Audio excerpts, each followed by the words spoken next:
ಅಣ್ಣ ನಮಸ್ತೆ. ನಮಸ್ಕಾರ ಸರ್. ತಮ್ಮ ಹೆಸರು? ನನ್ನ ಹೆಸರು ರೇವಣ್ಣ ಅಂತೇಳಿ. ರೇವಣ್ಣ. ತಮ್ಮದು ಯಾವ ಊರು? ಗೋವಿಂದವಾಡ ಸರ್. ಯಾವ ಜಿಲ್ಲೆ?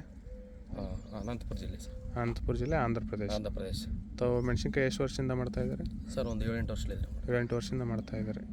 ಸೊ ಈ ವರ್ಷ ನೀವು ಹಾಕಿರೋದು ಯಾವ ವೆರೈಟಿ ಇದು? ಪೆಡಿಗ್ರಿ ಸೀಡ್ಸ್ ಅಂತೇಳಿ. ಪೆಡಿಗ್ರಿ ಸೀಡ್ಸ್ ಅವರ ಖುಷಿ ಸರ್. ಖುಷಿ ವೆರೈಟಿ.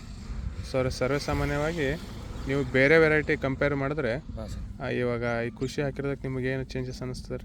ಸರ್ ಬೆಟ್ರ್ ಇಳುವರಿ ಜಾಸ್ತಿ ಇದೆ. ಹಾಂ ರೀ. ಸ್ವಲ್ಪ ಸೈಜ್ ಜಾಸ್ತಿ ಬರ್ತಾ ಇದೆ ಕಾಯಿ. ಹಾಂ ರೀ.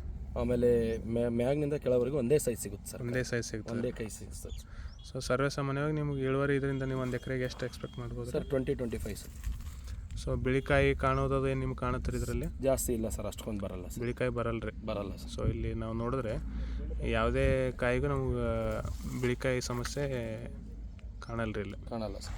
ಸೊ ಹಾಗಾಗಿ ಹಸಿಕಾಯಿ ಮತ್ತು ಒಣಕಾಯಿ ಮಾಡ್ತಕ್ಕಂಥವ್ರು ಮಾಡ್ಬೋದು ಸರ್. ಪೆಡಿಗ್ರಿ ಸೀಡ್ಸ್ ಅವರ ಖುಷಿ ವೆರೈಟಿಯನ್ನು ಮಾಡ್ಬೋದು ಸರ್. ನಮಸ್ಕಾರ.